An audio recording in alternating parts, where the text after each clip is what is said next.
Hello, friends. My name is Christopher Beth with the Bucket Ministry, and I would like to share one part of our organization with you that I don't think many people know about, and it's called mission mapping.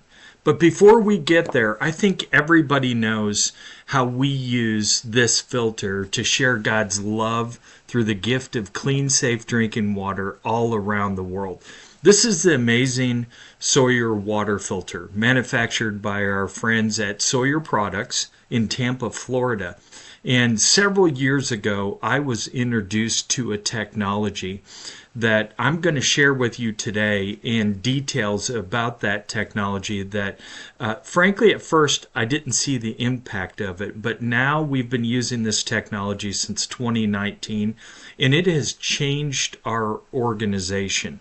So I'd like to unpack what that looks like, how we use it, and why we care so much about it, and why, as a friend of the Bucket Ministry, maybe you're a prayer partner, maybe you're a donor, maybe you're considering being a donor, maybe you're a church partner or a business partner, whatever it is, and why you should care about this sort of technology as well.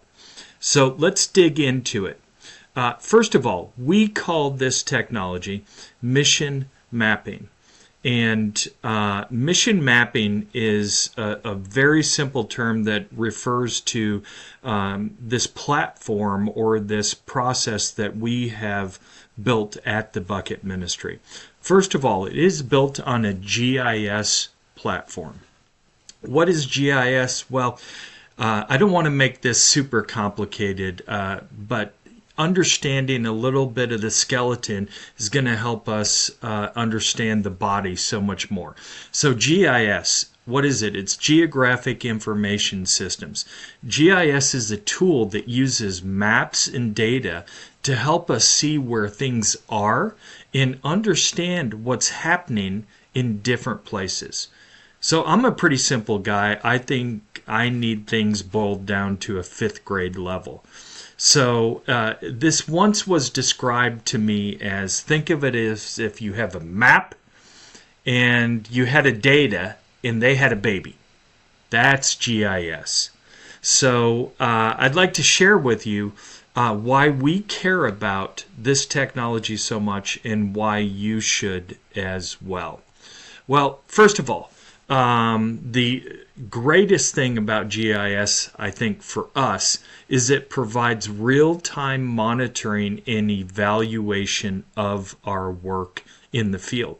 So our office is located in Rockwall, Texas, and we are working in many, many countries around the world, many that are pretty far from Rockwall, Texas.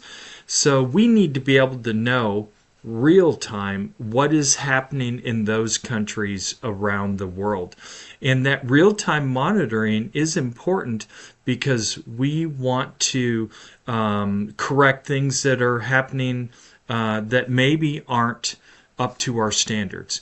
We also, at the same time, want to celebrate wins. We want to use what's happening in the field as a method to glorify God. So real time is important in doing that.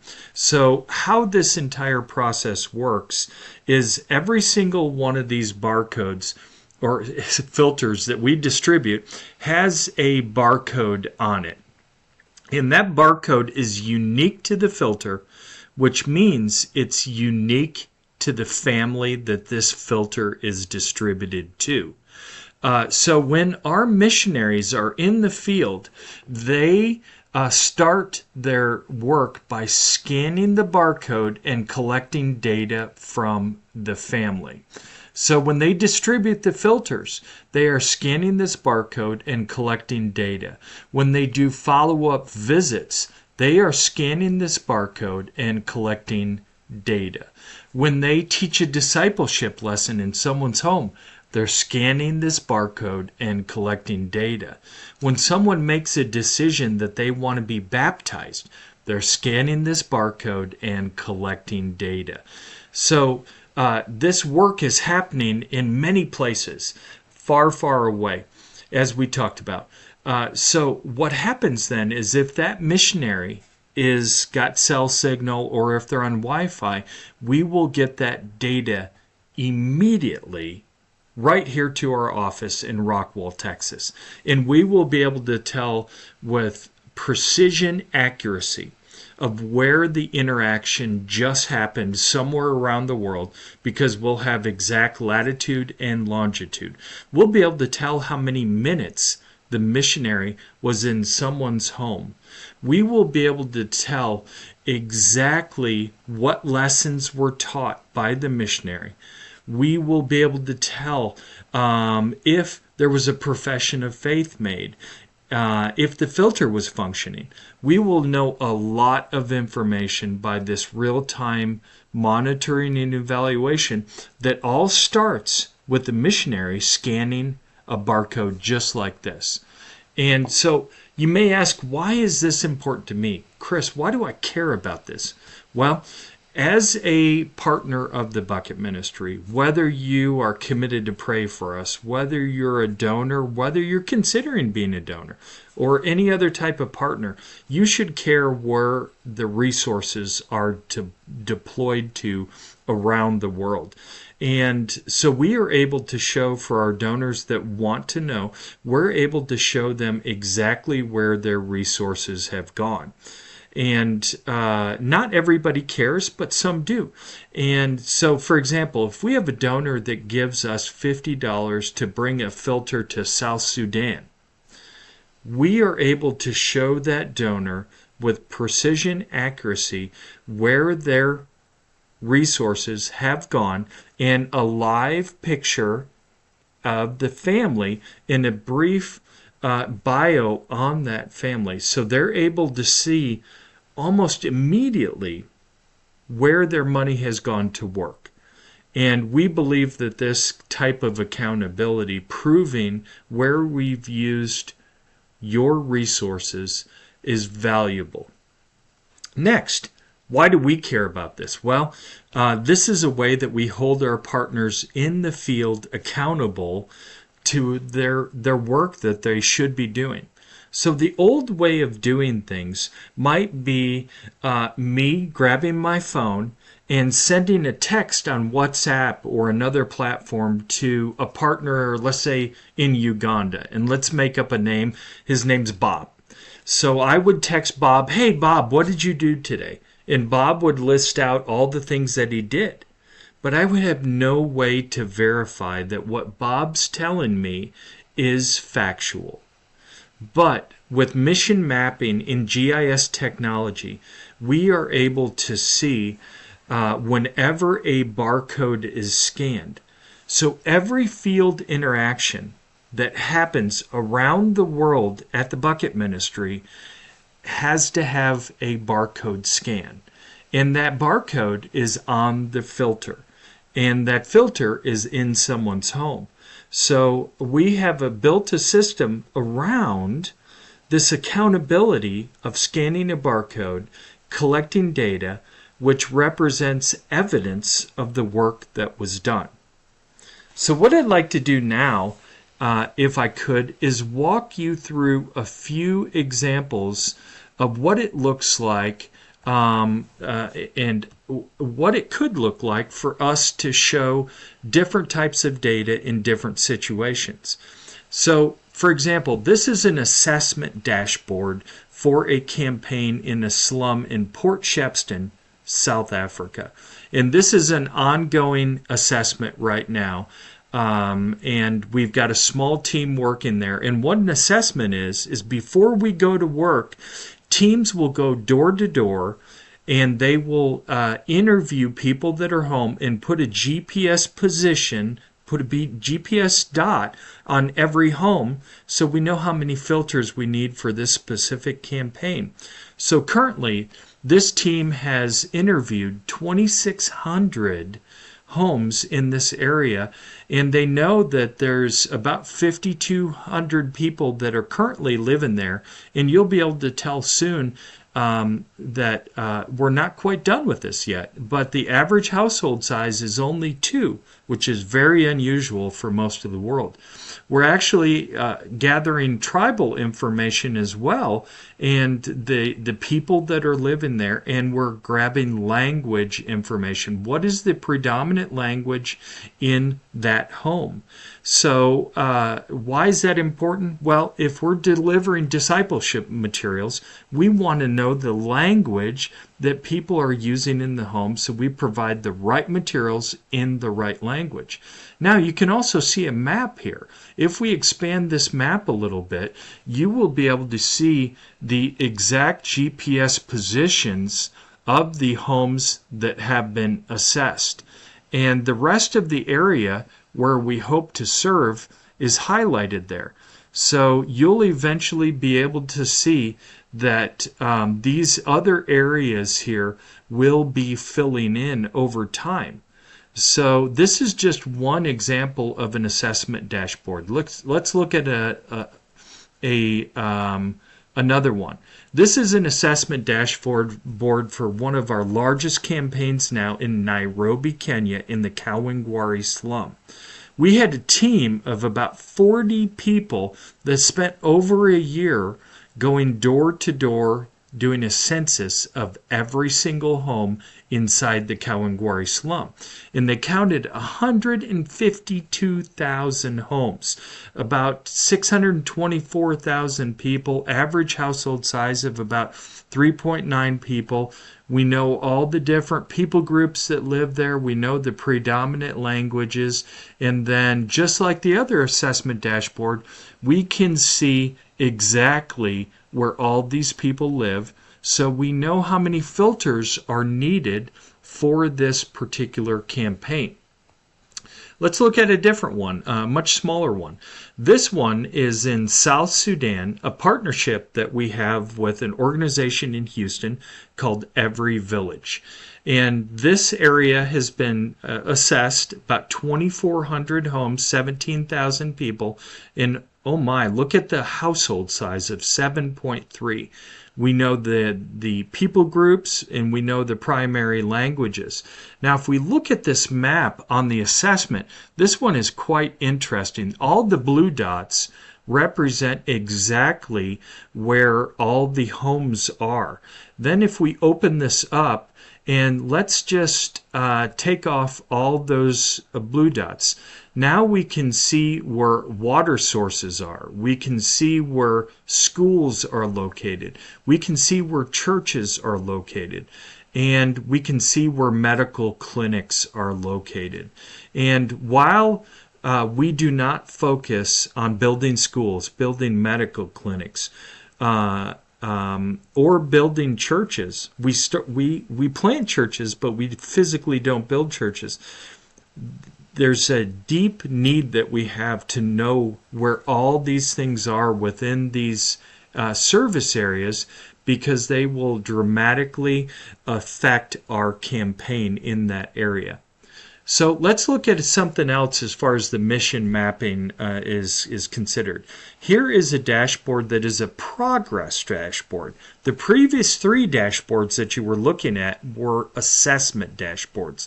These are monitoring progress, and this is for a campaign that we finished last year in one of the largest slums in the world, one of the most notorious slums called Kibera, where we completed 81,000 distributions of life-saving water filters. And you can see how all the data is displayed here for all of our partners, and we can see everything that happened.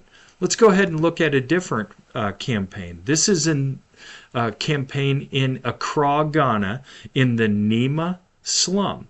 And this is an assessment dashboard, or excuse me, a progress dashboard of work that's currently happening. You can see that this campaign's about 25% complete, and we've completed 2,300 distributions, and we're we're hoping to finish this campaign at about 9,100 distributions, or 9,100 families served. And we can see the actual hours in the field that people have worked. We can see how many discipleship lessons have been taught, how many gospel shares have happened so far, and how many professions of faith have been logged so far. Let's look at another example of how we can use technology. This is an example from our Kids Club program.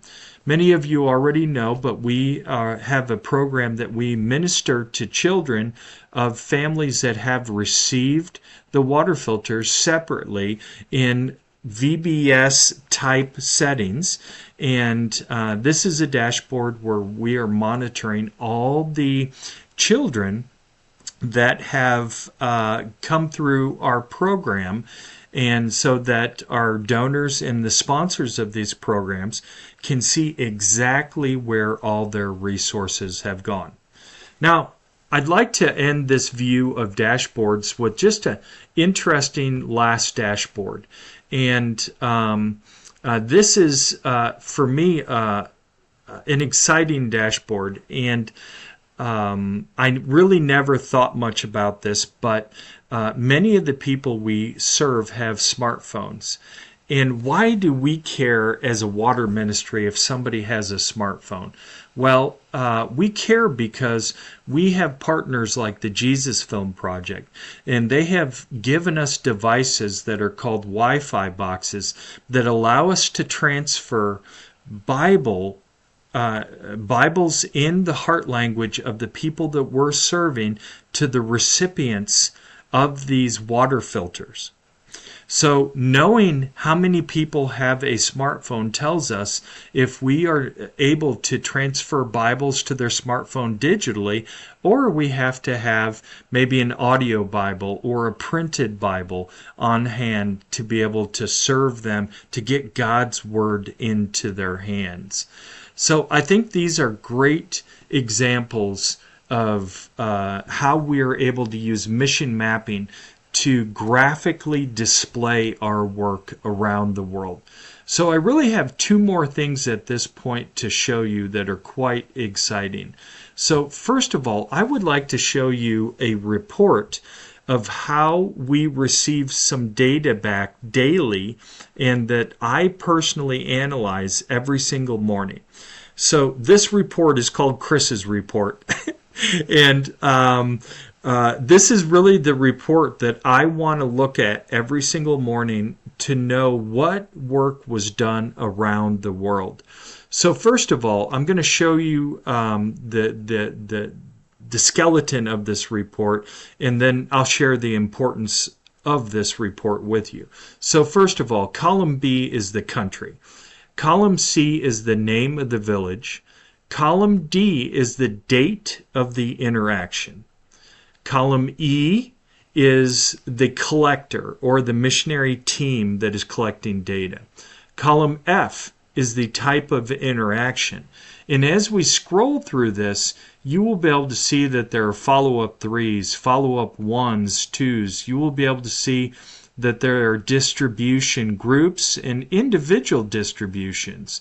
You'll be able to see through this that there are assessments, so forth and so on.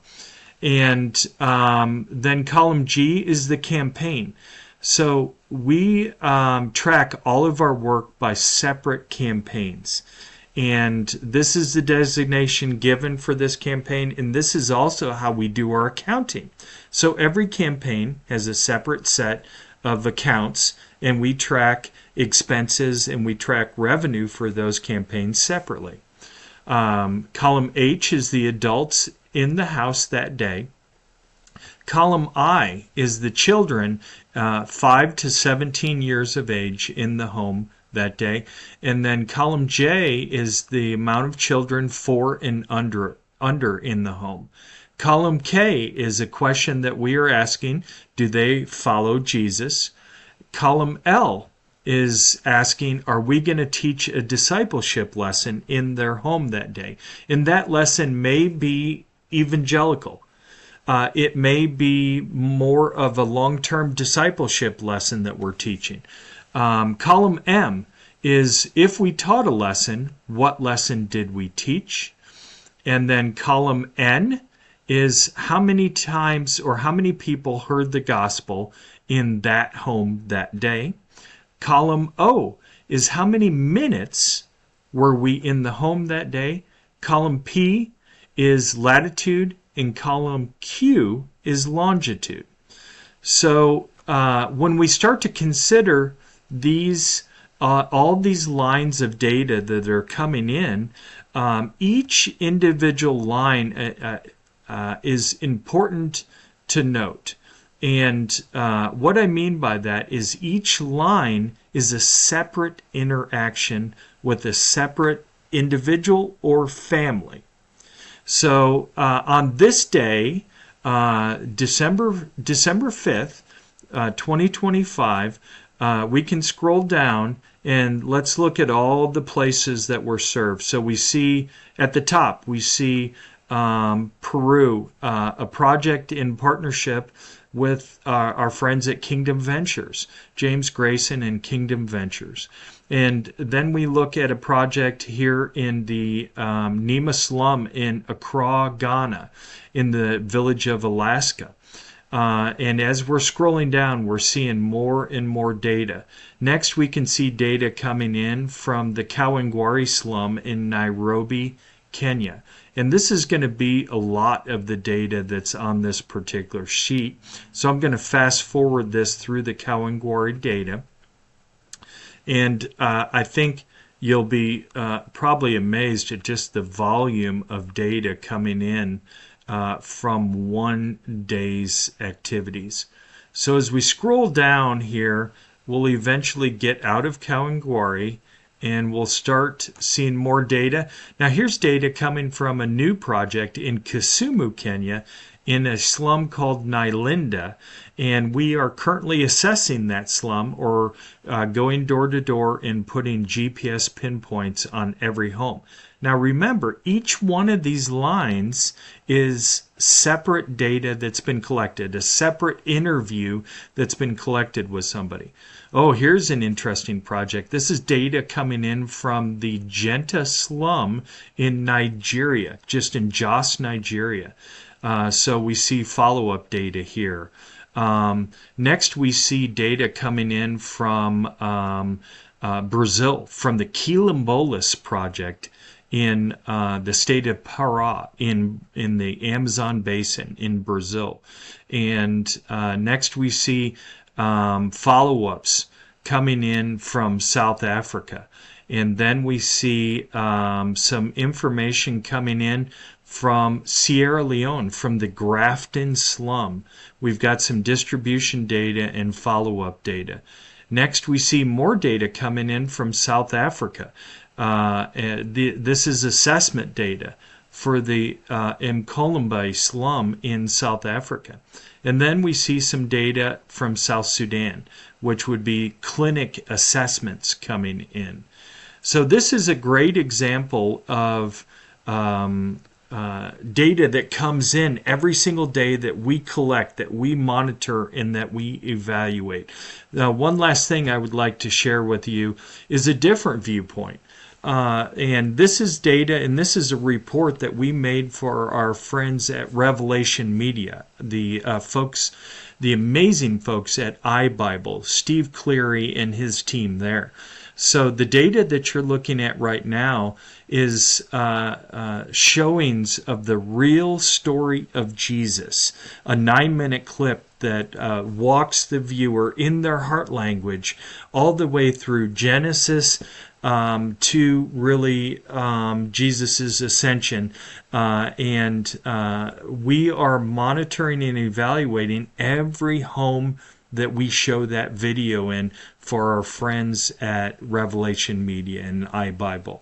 So this data is really able to highlight and showcase whatever we want, but more importantly, it should be showing our partners and our donors exactly what we're doing with your resources. So as always, I just want to thank you for being on this journey with us. I want to thank you for standing in the gap of these marginalized people around the world, and was excited to share with you what mission mapping is, just a little bit of a view on what mission mapping is. And I would encourage any of you that are interested to learn more about this to visit thebucketministry.org, or you can email info@thebucketministry.org for more details. I just want to thank you all for watching this, and I hope that you are blessed, and can't wait to visit with each one of you. Thank you, and take care.